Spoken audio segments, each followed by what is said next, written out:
Thank you for joining me, Emma. Today on the show, I have Emma Forrest from Buff Studios, a very successful nail company in Melbourne, Victoria. She has two amazing studios, one in Church Street, Brighton, and one in Camberwell. It's Burke Road, Camberwell? Burke Road, Camberwell, which I had the pleasure of going to the opening, and it is absolutely beautiful, both from a design aesthetic and also her staff and her team are fantastic. So I'm delighted to have you on the show today. Thank you. Thanks for having me. You're welcome. And I'm excited to talk about all things business as a woman entrepreneur, as a businesswoman, as a mother, and you have such a vast professional background, and I'd love to share your insights with our audience. Cool. So let's get into it. So tell me a little bit about your background, Emma, because you've we've had this chat where you and I have swapped roles. I came from a service industry. Yep. You came from a digital background. So tell us a little bit about your background. Yeah. So I started out, as you said, in digital and tech, when I was 20, and that was sort of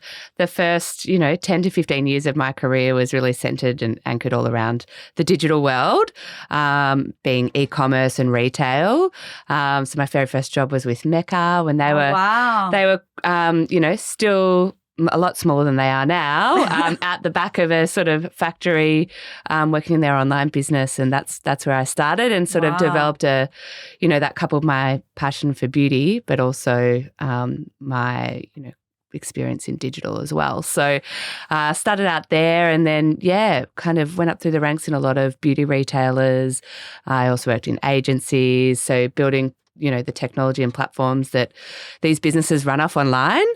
But always for me, I suppose what, I developed a passion for was the experience side of things. So customer service and experience in an online space, like how do you bring that to life and how do you do that well when there's you're not interfacing with someone because there's no in person. That's right. That would be actually really, really hard. Yeah. How do you give that customer experience or that nice, friendly user journey as they're going through the website so they feel like they're talking? Totally. Part of shopping is going into the store and, you're chatting to the staff and then trying, especially in the beauty space, trying on the blush or the lipstick. It's all part of the experience, isn't it? Exactly. Yeah, beauty in particular is so sensory, right? So, you want to touch, feel, smell, all of that. Was a really exciting challenge of how you bring that to life online, and that's sort of where my focus led. And then prior to starting Buff, I was at ESOP for the 5 years prior to that. Oh, we love ESOP. Yes, still a massive fan to this day. Love ESOP. I've not met anyone. I've been using ESOP since they first had their first little Brunswick Street store back in the 90s because I used to work on Brunswick Street, and I remember I was an apprentice and I spent virtually my entire first year hairdressing apprenticeship wages on 2 products back then. But I still love them. It's an exceptional brand and what they've done and how they've grown, especially as an Australian business as well. Yeah. Super impressive. And I think I was really lucky to be involved in that business at a time of huge growth as well. So got to see many facets of the business, both locally and work internationally as well. So gave me some really good learnings and exposure, which I'm grateful for. And, I think a lot of things I learned there I kind of have taken into Buff, where even though, Buff is a service-based physical business. It definitely is. At this point in time. So, I think I had developed a great appreciation there for the details and the little things that kind of make an experience memorable and valuable to customers. And so I do often say, I've certainly taken some learnings from there into Buff for sure. Oh, fantastic. Because I guess, and you opened up your first store in Church Street, Brighton, in 2020, just before lockdown. So I guess the pressure of that, kind of when you were allowed to reopen and provide that service, of giving that little bit extra to your clients, but tell us about that because you just recently shared that with me and I was like, oh my goodness, you've just started this new project. your first business, and then bang, we go into lockdown. Yeah. How did it affect you? I mean, yeah, like it was a leap of faith going into just starting Buff, going out on my own, starting a business. I've never had my own business before as well. You know, there was a lot of things all coming in at once. But I suppose, there was that build up to launch, and then we knew COVID was happening in the background, and that obviously started February, March 2020. You know, there was the rumblings of it, and it came to be. And so we knew that it was there in the background and trying as best as possible to plan, but also just ploughing forward to make sure, well, if things are all okay, let's be ready to open and you know, hit the ground running. But wasn't to be. We traded for, I think, a total of 6 or 7 weeks before being shut down for 4 months or however long that was. Just what a new business needs. Just what you need, you know. And, you know, we didn't have any customers really at that stage. You know, There had was so really much fear everywhere, wasn't there? Absolutely. So it certainly, you know, opened my eyes to go. Well, the lesson I really took away from it was you've got to think of all possibilities. What are the outcomes? Don't just like, you know, I was quite focused at that point in time on like getting this business, getting the doors open, having customers walk through our doors, building loyalty, that kind of thing. Yeah. That was really, you know, the rug was really pulled out from underneath me on that. Yeah, I think for you and a lot of young businesses that opened up around that time, because we hadn't been through a pandemic before. No. We've never experienced lockdowns ever before, and not as severely as we did here in Victoria and Melbourne. So it was like a double whammy. And, you know, there's already so many aspects of a new business that you need to consider when you're planning it in that first initial conceptualization of it. And then to be thrown into this. It was a hard one. So how did you navigate through it? So I think, you know, I accepted the fact that it was a bit out of our control in terms of being able to trade, and really focused in on just building a conversation with our customers through our social platforms. So we had prior in the lead up to opening, we had built up a bit of a following. We had started talking to customers, built a lot of excitement around the business and the brand. Yeah. And I thought, well, you know, can't throw this all away just because we're closed for months on end. Like, let's talk and have a dialogue through our social channels with clients, so we could talk about things like nail care and basic things from home and, you know, trends and that kind of thing, and just kind of, you know, keep us there in the background still for when we do reopen, you know, we're sort of there top of mind. So, you know, we did a bit of that. I did have to jump pretty quickly into looking at some product for people to have at home. So, you know, we got some retail product that was available to help women care for their nails at home, that type of thing. Because you know what? I think I didn't realise, I underestimated how much I enjoyed going to get my nails done. Out of all the beauty treatments, I didn't care about my face. I didn't care about my hair. Like, I don't think I even did my hair for about 6 months. You and me both, Right? I didn't care. I could put a hat on. Who cared? But I remember saying to my husband, I said, the one thing I really miss is getting my nails done, which I didn't think I was going to miss that much. Interesting. Right? Yeah. I actually didn't think, but you know what? I come to realise it's actually the only time that I can't touch my phone. Yes. And I can't do anything but just sit still because someone's doing my nails and doing my feet. And I didn't realise how that, you know, hour or hour and a half actually gave back to me. Yep. Right. You and so many women, I think, like they realise that it really is your moment. It's a true moment where you get to sit down, switch off, and it's a little bit of me time. Yeah. It's I tell everyone, it's a moment of self-care for yourself, honestly. 100%. You know, you can have, there's all different ways you can do that, but sitting and having your nails done is definitely one of those. And it's and the fact that, you know, you kind of branched out as part of your strategy to, help women care for their nails at home was really important during that time, because I think we all everything kind of fused during COVID for a lot of women. You know, they were working from home and they were mothers and then the kids and then the husband, and it was all just like one big mess. So kind of having a little bit of something that you're part of your self-care ritual, even if it is just buffing your nails done or putting some cuticle oil on, was important. Yeah, no, that's little simple pleasures. Little simple pleasures. Yeah. They're so, you know what, and as a woman yourself and a busy working mum and, you know, running 2 businesses, we do not get that time, do we? No. You know, it's always we give. And I think having,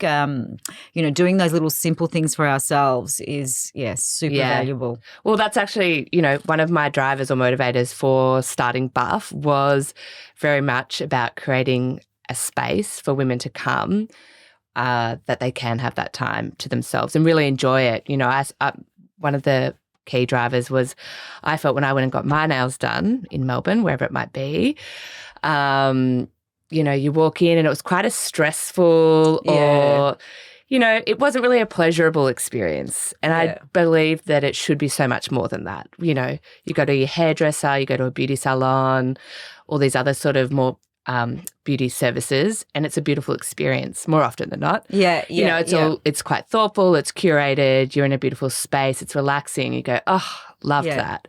Nails just absolutely has not been catered for. No. You walk in, it's all hurried and you kind of feel like you're getting, you know, rushed out. It might not feel super hygienic. It's not, you know, you are carving out an hour, but it felt like a chore. So I was like, well, let's make this an experience for the women who do come in and just have their hour to just cut out from the day.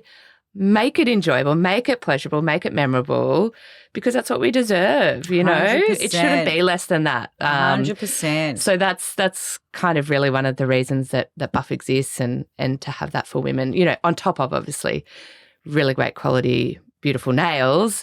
It's, you know, the whole package. It's everything that surrounds that as well. Absolutely. Yeah. Well, I mean, I think from a design perspective, and I think I said this too when I met you in the store in Burke Road, the actual aesthetic of Buff is beautiful. It's not your generic feminine, although it's quite soft. Yes. And your colour palettes are like quite calming because it's blues and greys. And obviously being in interiors myself, I really had such an immense appreciation. I remember walking in going, oh, thank God someone's actually in the nicest of nicest ways. I'm like, this is so nice. Like, this is beautiful. And it does add to the experience. Yeah. Tell me about your concept behind the design, because you've got some beautiful artwork and some beautiful kind of key aesthetic pointers. I think there was this beautiful grey kind of aspects of it, and then you've got that gorgeous bright royal blue colour, which I know is part of your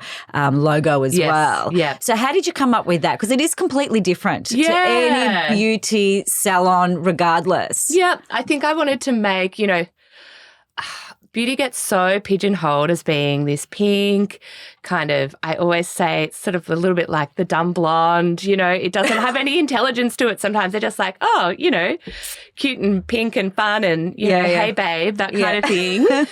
And, you know, that it doesn't resonate with everyone. And I don't think, you know, we should dumb down those sorts of things. And so I didn't want to kind of fall into the corner of being, the pink bubblegum kind of thing. I wanted definitely not pink bubblegum, baby. No, definitely not pink. You know, definitely we are a bit more minimal and pared back, but I believe that, you know, you don't – sometimes that creates a sense of calm. So colour influences our mood so heavily, you know. Absolutely, 100%. So it's looking at, you know, how do we create the space to be really calming without overfilling it with things. And so the use of colour and textures and things I put a lot of thought into when working with the designers on the space. Who are the designers? Golden. So they did a beautiful job. Well done, Golden. Yeah. Well done. Good shout out to them. Big shout out to Golden. And we've won a few awards for that space actually. Really? Yeah, some design awards. So that is amazing. It is, you know, I love that space, and it's, you know, 2 years down the track, I still love it as much as the day that we opened. And people still walk in and it's, you know, it does have a special feeling. You kind of, we designed it with the thought in mind that, you know, when you come in and step off the street, you should feel like you're transitioning into a sanctuary. Yes. There should be a moment of transition and up Brighton you walk up this little corridor and then it opens out into this beautiful space that you can't hear anything from the street, and that feels really nice. You're like, you take a breath. Yeah. So, I suppose, colours and textures and, you know, it still feels, I think, beauty, but also you have to be very mindful of what finishes and things you use in a nail salon. It's obviously very dusty. There's chemicals and things at play. So it's kind of finding the balance between things. And I think we did a really good job there. You did. Yeah. And both stores are so, although you can tell they're brother and sister, the stores themselves, but the Brighton aesthetic's slightly different in terms of, I think, the layout of the actual building. I think there's the door. I've not been to the Brighton one. I'm busting to go. But it's kind of a little bit underground and obscure, which I love. It's almost like a mystery. Where am I going? Yeah. And then it opens up to this amazing, beautiful. I was describing it to my husband, going, well, I kind of feel like it's a bit Nordic / Japanese minimalism confused together. Yeah. So I'm probably wrong. So I'm sorry, Golden, if I didn't nail that one. But that's how it kind of comes at you, because it's got a little edge to it. Yeah, it's still quite soft, and it's not feminine, but it has those feminine aspects to it. Yeah? Absolutely. Yeah, I agree. Because boys love to get their nails done. Well, that's it. We have plenty of males walk through the door and I would say that's actually something that's increasing is seeing more males walk through the door to get a manicure or a pedicure. And so you do kind of want to also make it. Yeah, 100%. You don't want to kind of push away people because of, how you're positioning yourself. We are for everyone. Yes, especially young, now, more old, whatever important. however you identify, like it is for everyone. And I think creating a space that makes people feel that way is important too. Yeah. But interesting with the Japanese Nordic kind of thing. So, I'm all about hosting people in a space as well.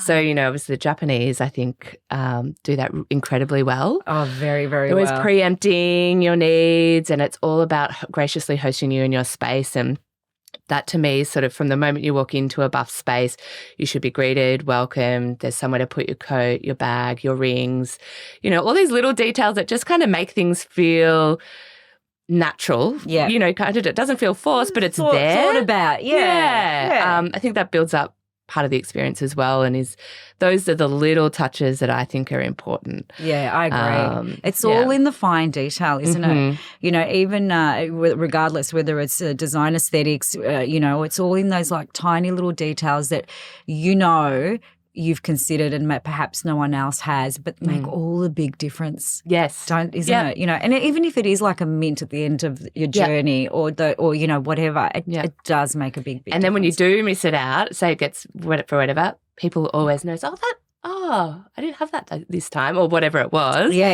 And you do realise it's so important. People do notice them. They notice it 100%. And, often sometimes people will compare their experience from one salon to another and go, you know what? I like being looked after. And I think as women too, going back to being a mother and a caregiver and all those hats, many hats that we wear. Yes. We spend so much time looking after everyone, from kids to husbands to parents to sisters to brothers to nephews and nieces, grandparents, all that stuff that we do on a daily, and our staff. Yeah. It's nice to have someone care for you. Couldn't agree more. And it is in making the coffee, and and getting a nice cup of coffee. That's or getting someone to put money in your parking meter, or all those little things. It does add up. It does make the experience just that little bit extra, and I think that's important, especially now. Yeah, more than ever. But now you've gone, like we said at the start of our conversation, you came from a digital space into the service industry, but now we understand that you've always kind of been in that beauty kind of element.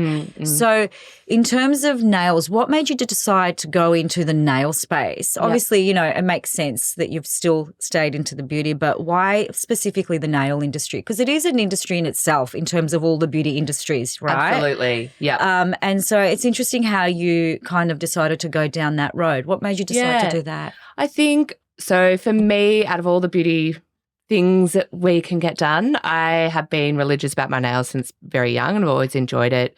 It is, for me, my thing that I love doing, once every few weeks to go sit down and tap out and enjoy myself.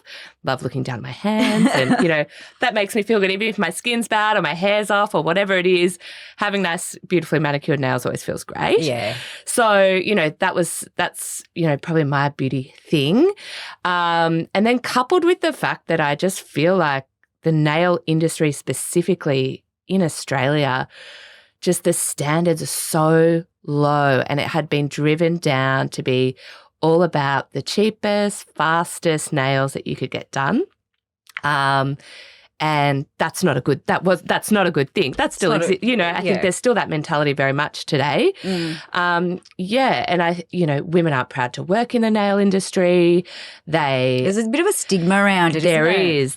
It's sort of, that's the bottom of the barrel a little bit, I think, in terms of, what you could do in the beauty space as a worker as well. Yeah. And I just thought, this is crying out for someone to come in and create an experience that can be provided at scale as well. So there's lots of, there's under the surface, there are amazing nail techs out there.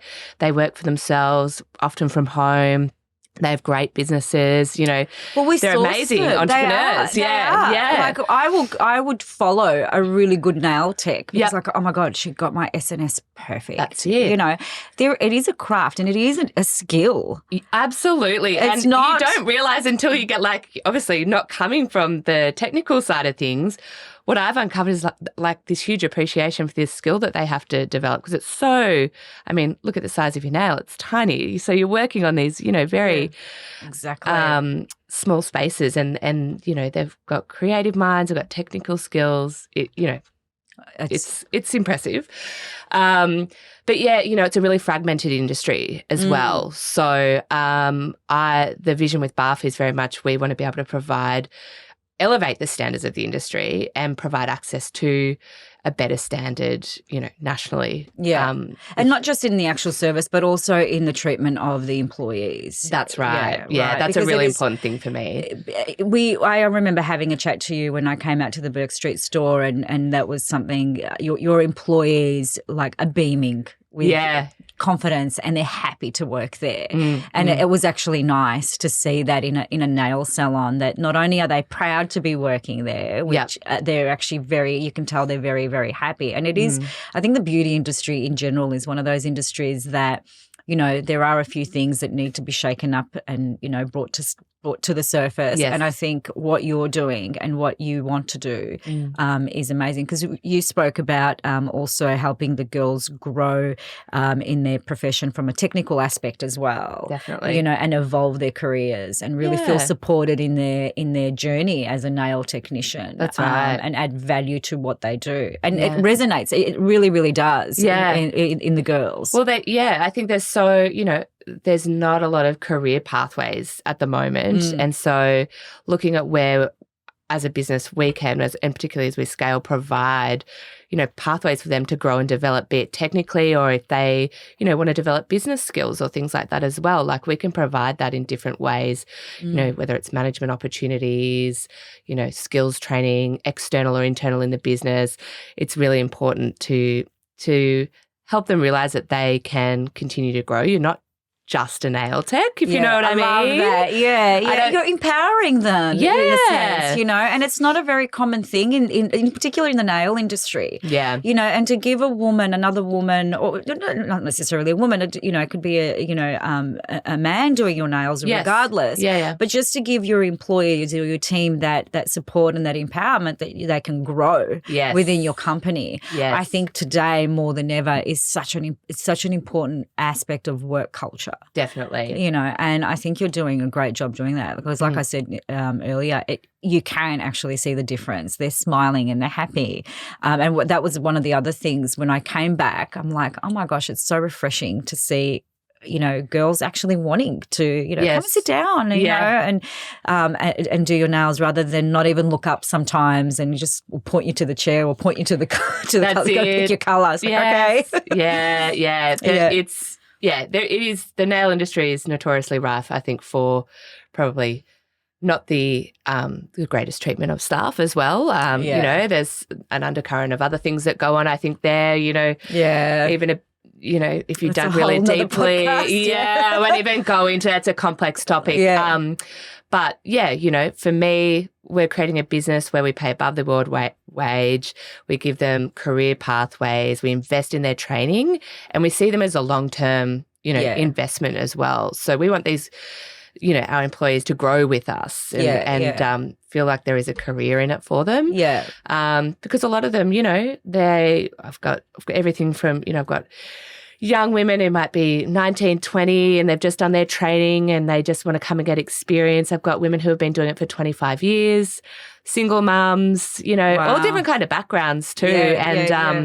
It's fascinating that sometimes they lack, I think, a bit of confidence. And so providing some structure and some support for them to really build their confidence and their own careers is really, it's really nice to be able to help them do that. Yeah. It's so good. I think it's really, it must be really rewarding for you as a not only just as a woman but also as a businesswoman as well, because everyone wants a successful business, but I think your business is only as successful as your team behind it. Yeah. Yep. And when your team's happy and you're happy, then it can't not succeed. It will follow. Yeah, it will follow. Success, if it's financial success or whatever it is that you're pursuing, that will follow, but only if those other kind of building blocks are there and in place. I really do believe that. Yeah. Tell me a little bit about obviously, you've got the nail industry. The nail business is a busy one. Yes. And so the girls would probably be doing, I don't know how many nails a day, but like how do you kind of balance them not overworking them, because it is also, the nail industry is notorious for the long hours and and working really, really hard. And how do you, what have you got in place in terms of helping the girls kind of have a good balance? Yeah. So I've been really mindful of that, because it's certainly something I heard a lot even when just hiring staff about that being an issue, that burnout piece. So, the way we structure our days and how the salons operate, we're very flexible with hours. We typically don't put anyone in a shift longer than an 8-hour shift. So you might stagger the way that you resource the business. We have, we make sure there are actually gaps between appointments to act as a buffer so that, they're not jumping from one client to another. And also then the client isn't impacted as well. So, it goes both ways a little bit. But, definitely how we schedule the business is really critical. It sounds a little bit mundane, but it actually is. But it's not a walk-in model, is it? No. So we do focus on it being an appointments-based business. And that makes a massive difference, both for the client and your staff as well. Absolutely. That was kind of a critical thing we had to decide and go with. And then I suppose both of the salons operate very much as a team. So they are collaborative. You do have your own clients and they focus on that, but, you are working in a very supportive team environment where I've created a good culture of them being able to pick up or, look ahead and say, that she's running behind, I'll help her out and do this. And so, I think I'm really lucky that the people that we do have in our business, they're all on the same page and they work together and they are there to be a part of a team. And that's critical when I hire someone. It's, you've got to want to be part of a team, because you are. The only way that things run smoothly is if you work together. So, and that's an important facet in team building and also in work culture, knowing that you are a collection of people working together rather than, this is my client. That's it. Yeah. Don't touch my client. Yeah. And I don't care if you're running late, It's so important to have that because, your clients will pick up on that too. Well, that's it. That's the thing as well. It impacts your client experience. So you really got to find the people who want to be part, they want to work in a salon environment, in a business that is collaborative and have that kind of quality. It's not for everyone. Yeah. Not everyone's that way inclined. So, that's kind of how we work. I think, having a relaxed and open environment as well. So we're not overly hierarchical. I'm just still in the salon every week as well, so they can, I've got a presence and there's a manager, all those things. I kind of got support structures and people to lean on, and we're very open and honest and go, today was a crazy day, but let's, and acknowledge that and move on to the next and that sort of thing too. So I think that's good. We don't hide behind or shy away from the fact that sometimes stuff is crazy. Yeah. How do you deal with crazy stuff? Have you had many crazy, other than, well, let's put COVID aside, but have you had any crazy situations where you go, gosh, I wasn't expecting that today? I'm trying to think. I mean, I do have a raft of, being in a service industry and having just people from, all walks of life coming through the door. There's 20 years of hairdressing. I'm hearing you. I'm hearing you. It's a whole different. Yeah, you certainly do get people who might have unrealistic expectations or react in ways that are very vocal on the salon floor and things like that. How do you deal with that? Because you know what, like Emma, just thinking about that, I remember as a hairdresser, especially as a young hairdresser, and when the client would, be overreacting. Yes. And, as a young hairdresser, I would literally go, oh my God, what's happening? Am I going to get sacked? It's intimidating. Now? It's intimidating. Right. How do you deal with that? Like, and it's not just the staff that you have to deal with, but you obviously still have to remain professional. Yeah, absolutely. Because being in the service industry, you don't know what she's going to say when she leaves, or he or whoever. No, right. And we rely on word of mouth and reviews and that sort of thing too. So it is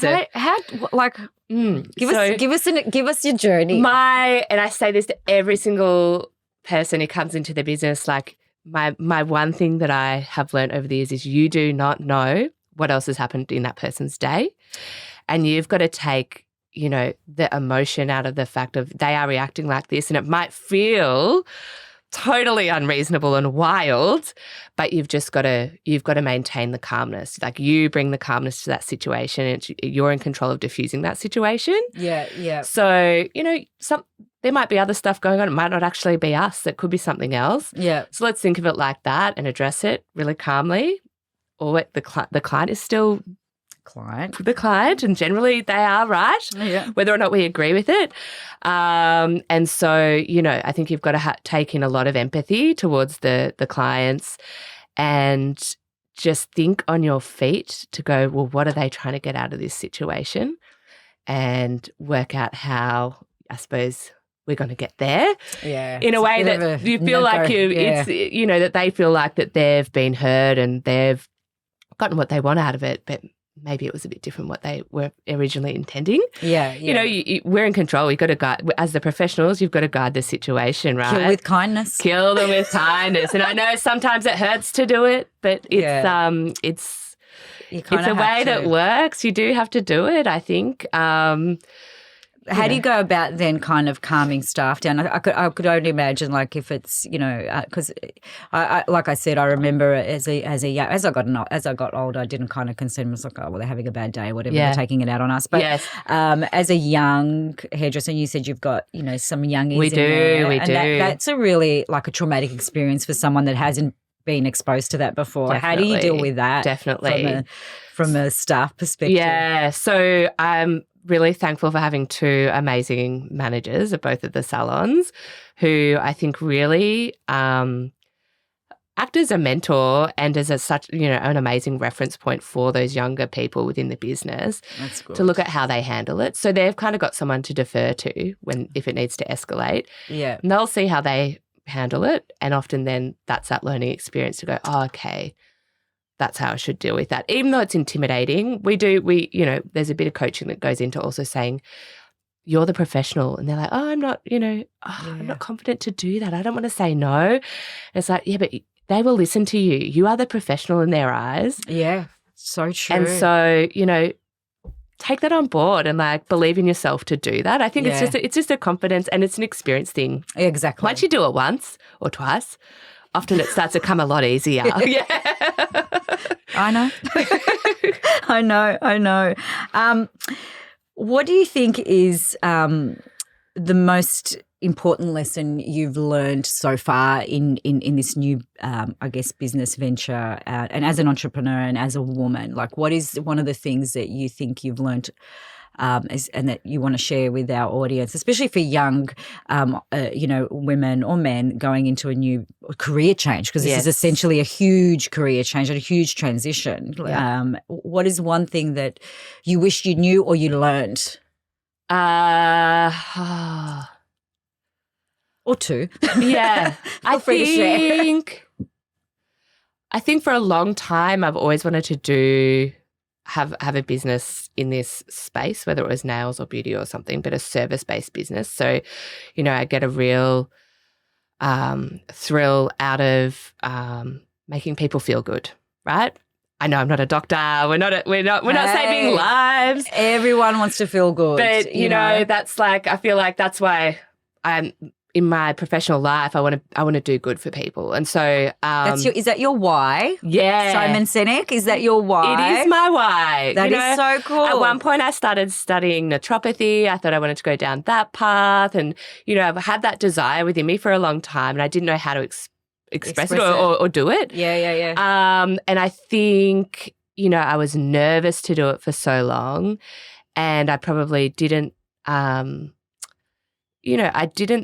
I was like, well, why would I go and turn my life on its head or go and do something I have no idea about? And I held back for such a long time. And I wish just earlier I had said, just say yes, just try it, just go out and try. Isn't that the case? You know what? I hear you. Because I think we're all guilty of that. Absolutely, it's the fear, and that self-doubt. Oh, maybe I shouldn't. What if I'm crap? What are people going to think of me? It's all that kind of that negative dialogue that goes on in your head. I still battle with that now. That it's how am I going to be perceived? Perception, but do I really know what I'm doing? And it's actually, no one knows what the hell they're doing half the time. What is it? Imposter syndrome? Yes, that's it. I was trying to think of what the word is. Yeah, I think massive sufferer of that. Oh no, do you know what? I think everyone is. Hello, you're talking to someone that's never been in the media industry before in my life, and I on a daily have to talk myself into what you're doing. Yeah. Get your shit together, Maria. Yes. You know what you're doing. Yeah. just do it. And Don't it's on you to it. do that, I think, too. People can be around you because, I have plenty of great supporters in my life. Yeah. But I still couldn't break through my own mind to do that. So it was a bit of just say yes. Just give it a go. Yeah. The worst, sure, you can fail, but failing's not bad. Yeah. It's not a bad thing. You know what? You learn. Every time you make a mistake or you learn. I mean, failure's failure. At the end of the day, I think some of the biggest turning points in my life have been from some of the most incredible failures I've had in my life. Yeah. If I can say that, you know. And I can't begin to actually advocate how important it is to experience failure to a certain degree or to experience a shit, how did I get myself into that? That's it. Because the growth you get from it is it's huge. I know, it's far huge. outweighs to just sitting back and thinking about the what ifs or maybe I could. Yeah. It's go out there, get the experience. One way or the other, you'll come out the other side of it. It's a journey. It's a journey. Yeah. It's a freaking journey. Go on the journey. Go on the journey. I think that's such valuable advice. Dial down that internal dialogue that's going, don't, because as human beings, I think we want to feel that safety net. We want to feel that, we always tend to do what is habitually our usual behavior. I know this. I want to stay in this little box. It's comfortable in this little box. Yeah. That looks good. I don't know if I want to try it yet. Yeah. Should I? Shouldn't I? But what if I fall over? Yes. What if I'm cringed out? Well, you probably will fall over. Yeah. And you probably will be cringed out. I cringe all the time. Yeah. I cringe all the time. I'm going to cringe after this looking at myself because there's so many cameras in this. There's so many cringe factors, but that's okay. I'm embracing it. That's it. But it's such an important one. And thank you for sharing that because you're right. If we don't put ourselves out there and try, how will we know? Because I think regrets are worse, yeah? Regrets are definitely worse. Yeah. Regrets stick with you forever. So at least if you've gone in, and you can move onwards, upwards, sideways, whatever it is. Yeah. 100%. Yeah. 100%. So that from a business perspective, that's probably been my learning. And now I would just embrace that as much as I can. So, not that it's still there. It's still there from time to time, but you just push it down. And I think, yeah. That's so good. That's so good. So, Tell me something, because you've got the 2 salons, and so you've got a varied group of amazing team members, and as you said earlier, different age groups, and come from different backgrounds, and all the rest of it. What's one of the things that you look for in someone that wants to join your team? What are one of the crucial elements in their personality? Not so much their skill set, because I'm a believer that you can learn a skill, but I think personality is lasting. Yes. Character is lasting. Yes. What are some of the things that you look in people's personalities or work ethics when they come to join your team? I think one of the first things I look for generally is, are they the kind of person who has really gone out there and pursued their own learning and betterment ongoing? So they haven't gone and just gone, I've done a course and I can now do this. It's they're continually going and learning new things and like enhancing their skills, whether it's, the technical side of things or maybe more soft skills, but someone who really looks to continually better themselves and be open to learning. So that's really important. Yeah. I certainly do look for people who have a good level of empathy as well. I think as a service business, having that is really, really important. It gets you a really long way. Yeah, 100%. And that ability to read people, you kind of need to read the mood and the vibe, and you can't teach that. You either, some people have it and they can vibe off people, or they can't. And so that's a really, really good skill to have. And then just for me, I think it's open-mindedness. So some people come in, particularly women who might have 25 years experience, and they're quite set in their ways. You've got to be open to change and other ways of things, because, we deal with all different kinds of people day to day. And so you've got to be there to think on your feet and kind of adapt to the mood of the client or the space or what's going on, and think on your feet and just constantly adapt to the situation. So adaptability, I suppose, is the other one. I think we've all had to kind of learn to be a bit more adaptive. I think after COVID. Yes. In how we work and, how we navigate our businesses and everything else. We've all had to kind of work and more than ever, I guess, try and be more empathetic. Yes. Because we've all experienced like a collective trauma, as a friend of mine referred to it a little while ago, and I think that's important. I think having looking for that adaptability factor, that interest and initiative to learn ongoingly, and to improve, not only for the business but for themselves. I think that's super important. Yeah, I think if you believe that in yourself too, like you invest that in yourself, then that has a really positive benefit for the business as well. So, it's an important one. What have you done anything in terms of have you read any books on business, entrepreneurship or nail industry? What did you do to invest in yourself from a business perspective? Yeah, so I think my partner, as in my life partner and business partner. You're like me, yeah. We spend 24/7 together. He himself is very entrepreneurial and has had his own businesses over the years, and so he's acted very much as a mentor to me in terms of going out on my own and starting Buff. That's so good. Yeah. There's nothing, I don't think there's anything more what's the word I'm looking for? Not just empowering, but nothing as a woman, as when your partner supports you in your business journey. It's just, that's romance for me. I'm sorry. Yeah, that's my love language. Hello. That's don't worry about the flowers and the chocolates. Yeah. That is 100%. Yeah. I think when your partner's there going, you can do it, baby, I've got your back. That's it. They give you the space, they support you, they help you drive forward. Like that for me has been an amazing thing that I got to lean into, stepping away from more of a corporate career. He's really helped motivate me and open my eyes up as to maybe, how I need to react in situations, how I need to move forward or handle things. And that's been a really important one and key thing for me. And then looking out to other women in business that I know or have connections to, and kind of having, chats or going having coffee and just hearing about how they have gone and the journey that what they've gone through.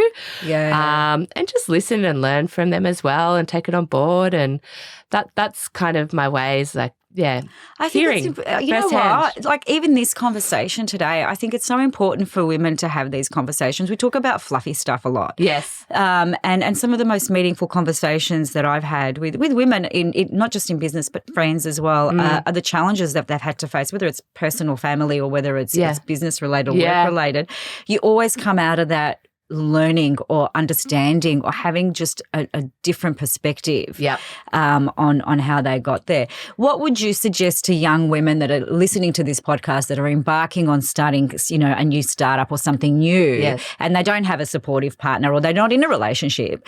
What would you suggest to them? Like, what's a good reference point for them if they're, kind of struggling? Like, what would you suggest to them? I think, going out and listening to things like this, or just going and finding other sources where you can listen and learn or be motivated or just hear some perspectives of how people have gone about things, I think is incredibly powerful. But also finding that ability to believe in yourself. So sometimes no one else is going to do it for you. No. At the end of the day, you are in charge of yourself and what you're going to say yes to and what you're going to do. And you need to find a way that you can empower yourself. And I think there's lots of different ways that you can go about doing that. And that can be external to your immediate kind of circle of friends or colleagues or whatever it is. But yeah, finding that way to kind of boost your confidence and get out there and say yes and do something. Yeah. But I find, I listen to a lot of podcasts. What's your favourite podcast? Oh, it's going to be Casper now. Yeah, I should say Casper, shouldn't I? No. At the moment, I'm in a bit of a weird sort of like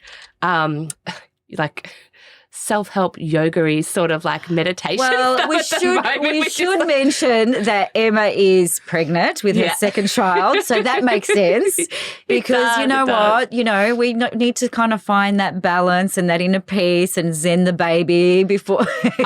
Well, to be honest, that's exactly right. Like I've had to switch off a bit from this more businessy stuff to go, okay, I've got all that. That's like 20 hours a day of my life, but I need a little bit of just like connecting with myself time at the moment. So what are you doing for that? Yoga? Yeah, I sort of like yoga, listen to meditation, that kind of thing, but also just going and sitting outside. I mean, I'm slowing down a little bit at the moment. So she's so cute. If you guys can see her, she's like so cute.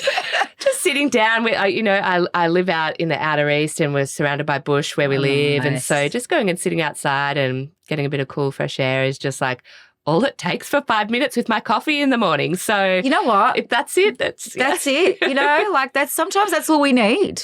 Sometimes we need a little bit more, but sometimes that's just enough. Yeah. A bit of solo time as well never goes astray. Yeah. I do appreciate, no one else around. Particularly I've got a young daughter as well. So being able to just have time out to myself and do whatever I want to do is nice as well and important. It's so important. I took my son. The kids have been on school holidays for the last couple of weeks. Yeah, and my boys, they're almost adults. My oldest son is 21 and my youngest will be 15 soon. Anyway, I went up to our place in Mornington and he's like, I want to come with you. I go, I just want to be by myself. You know what? This is my time. But Mum, please let me come. I want to ride my bike and I want to go and do the trails. Yeah. So I thought, all right. And he came up with me and like, I don't know what he was expecting me to do. Yeah. And all I did was drink my tea. Yep. Do my Pilates. Yep. And then set up and watch my favourite shows on Apple. Sounds like a dream. Right? Yeah. And he came into my room and I've got my setup. Yeah. He came into my room and I had my laptop in front of me and I'm like just binging on my favourite series. And he's walked in and it was like 8:00 at night. Yeah. And he goes, is this what you do when you get up here? I said, yeah, I'm sorry to disappoint you. What do you think I do? Yeah. I go, I throw a party. I said, no, this is my time. I don't want to talk to you. Yeah. I'm going to pretend you're not here. Go. Shut the go. door See behind you. Take the dog. Yeah. And I'm happy as a pig in, I don't want to say it, but we know what I'm going to say. But lastly, Emma, before we say goodbye, I just want to ask, any future plans for Buff that you can share with us? Any more salons to anticipate? Yes. Are you looking at, expanding or adding more beauty? Yeah. I was actually thinking about this last night going, I wonder if she's going to add facials. I wonder if she's going to add aesthetics. Oh, maybe a cellulite machine would be really cool. Yeah. All things I've considered. I've kind of gone down a few little rabbit holes of, how else do we evolve Buff as a beauty business? And I keep coming back to the fact that, I want to do one thing, I want to do it really well, and that for me is nails. So we are sticking in the nail field, but definitely have big expansion plans. So we will have a third salon opening early next year. Exciting. Which is exciting. And, the plan is over the next 5 years to continue to roll out salons nationally, potentially internationally, if I go big. But, certainly continue to build a salon network and bring the Buff experience to more people, because we do know, you don't really want to travel more than 10 or 15 minutes to get your nails done. So there's lots of scope for us to open up around Australia. Are you going to stay Bayside, or are you going to? We'll branch out a little bit. Okay, yeah. Okay. Just asking. And then alongside that, for the last 9 months, we have been working on a product business. Oh, wow. Yeah. So I think that's exciting. It is. It's kind of was driven a little bit out of the COVID thing in that, good nails, we can do amazing things with your hands and feet in the salon. But really, good nails do start at home, and there's not really a ritual around nail care at home for women. We all have a skincare, a hair care kind of ritual, I suppose. It's about what's just simple nail care at home. What does that look like for women? And how do we get women to start adopting that as well? So we do have a nail care range that'll come out early next year as well alongside that, which has been really exciting. It's been another eye-opening journey of something that I don't have any background in. Wow. But had some really good reference points and people to work with alongside on that. So that's a really exciting one. That's great. And I think, continuing to just grow and expand and see, hopefully it continues to resonate with people and Well, you know what? I'm sure it will. I love the space for many reasons, and I think what you're doing in terms of really shaking up the industry, not only with your work culture but also with your technical skills and how much your staff love being around you and the salons. I think the future's bright, and I'm very excited that you're expanding. I was hoping you were going to say that, why wouldn't you? And even more excited now that you'll be doing that. We'll be able to have a little Buff care at home. That's it. I love it. It's really good. It's been such a pleasure talking to you. Thank you for being so open and so transparent about your business journey, and your entrepreneurial skills and what you're doing and sharing some of those challenges with us. I think it's important for us to understand that, hey, you know what, we can take something from this and learn from it. So thank you so much for coming to Casper. And thank you to Roland Media that's actually filming and taping this podcast today. Braden is doing an exceptional job, and I look forward to working with him again. He's shaking his head. He's like, no, I'm not doing this again. I want to talk to footy players. They're more exciting. Thanks again. Oh, thank you. If you guys want to visit Emma, follow her on Instagram at Buff Nails Studios. Buff Nails Studios. Or you can make an appointment I'll leave that one to you. Yep. Jump online at buffnailstudios.com and you can book in anytime. Perfect. So we'll catch up with you when you launch your product. Thanks. Looking forward to it. Yay. Thanks. That's a wrap.